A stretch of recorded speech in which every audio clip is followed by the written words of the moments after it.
Queen Elizabeth II, officially the most widely traveled head of state in history. If anyone has a polished coping strategy for jet lag, surely it is she. Perhaps surprisingly, it's barley sugar, sold in the form of boiled sweets, along with unspecified homeopathic remedies. According to an interview conducted many years ago by The Independent, it's a curious revelation, which piqued our interest into some of Her Royal Highness' other travel habits and unearthed a gold mine of surprising factoids. 1. Barley sugar. Really? This one's a head-scratcher, but given the number of air miles the Queen has clocked up and her ability to avoid nodding off mid-state dinner, perhaps there's something in it. We asked GP Dr. Nick Knight, who has a specialist interest in lifestyle medicine, to shed some light. Carrying out your daily habits like eating and sleeping in line with your new destination's time zone, both en route and on arrival, helps resynchronize our body clock to our new environment, he says. What the Queen is doing by having barley sugar is essentially using her body's sugar metabolic pathways to help adjust her body clock.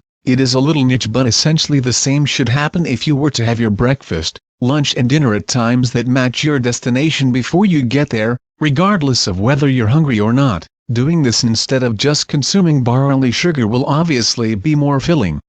2. A black outfit. Always. The Queen travels everywhere with at least 3 outfit changes a day, all numbered and packed in steel wardrobes on wheels, along with one all-black ensemble for the purposes of mourning, just in case. She learned this one the hard way, when the Queen was informed of the death of her father King George, Virgin Islands, US on February 6, 1952. She was in Kenya. During her flight back to London, it was discovered that she only had a floral dress with her to wear. Her aircraft was thus grounded upon arrival in London until a black dress could be delivered on board, which she changed into before disembarking.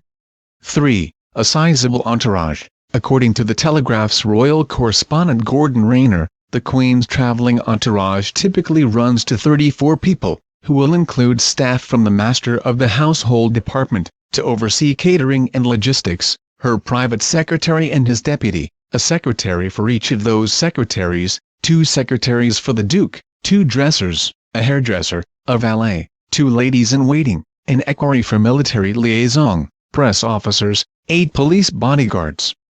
The Foreign Secretary and his or her staff. 4. A supply of her own blood. A Royal Navy doctor also accompanies the Queen on tours, having researched the nearest hospitals in advance. In countries where reliable blood supply is questionable, the Queen and the Prince of Wales both travel with their own personal packs of blood following in the convoy wherever they go. Their doctor is never more than a few paces away, carrying a bulky medical bag containing a mobile defibrillator and all manner of emergency medicine.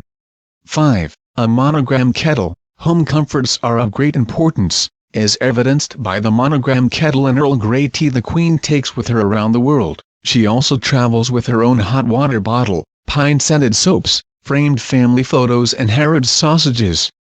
6. Flying commercial? No thanks. In 2002, Prince Philip announced to the Aircraft Research Association, "If you travel as much as we do, you appreciate the improvements in aircraft design of less noise and more comfort, provided you don't travel in something called economy class," which sounds ghastly. The Queen is in fact the only royal family member who doesn't take scheduled flights at all. The rest of the family do though. While their preferred airline is British Airways, the Duchess of Cambridge flew to Rotterdam in 2016 and BA-1A. The Duke of Cambridge was spotted on a flight to Glasgow with Ryanair in 2015, and Prince Harry flew economy from Memphis to Dallas on American Airlines in 2014. Incidentally, the Queen's heirs must ask her permission before boarding a flight since, according to royal protocol, no 2 heirs should fly together. This is in the event of there being a fatal crash, and one or more successors to the throne being killed at once.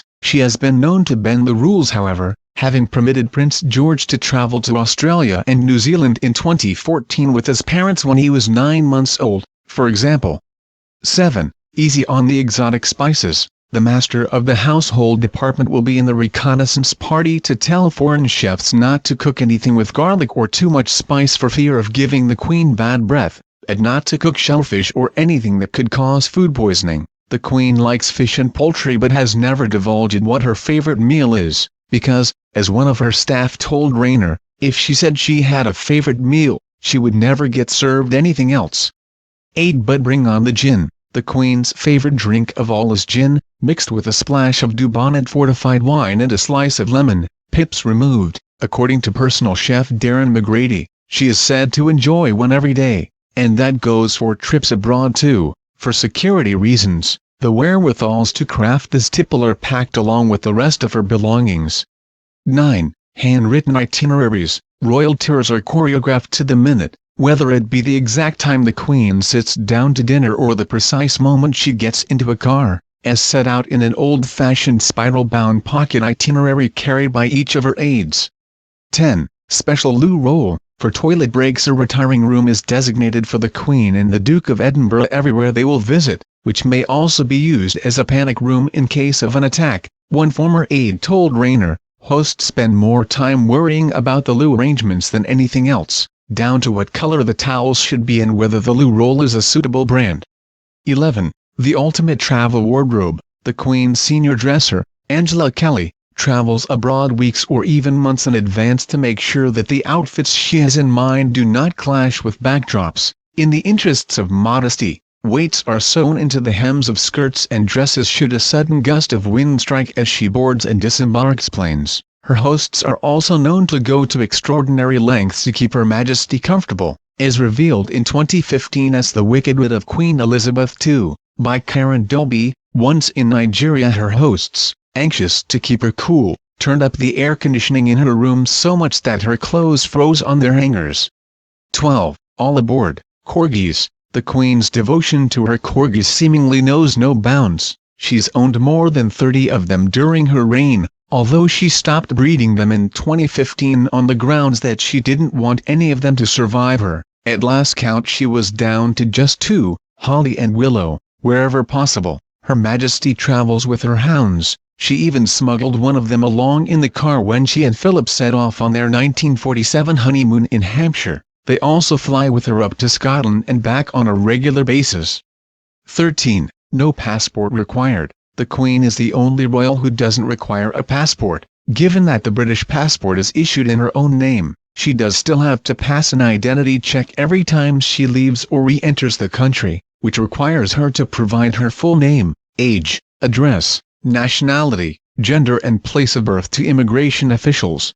14. No moaning. Rayner, who has accompanied 20 royal tours over the years, indicates that as travel companions go, you won't find a more committed voyager. The Queen's work rate remains ferocious, particularly so for a woman of her age. He writes, naturally, she would never dream of complaining, and toughs it out even when she is feeling ill.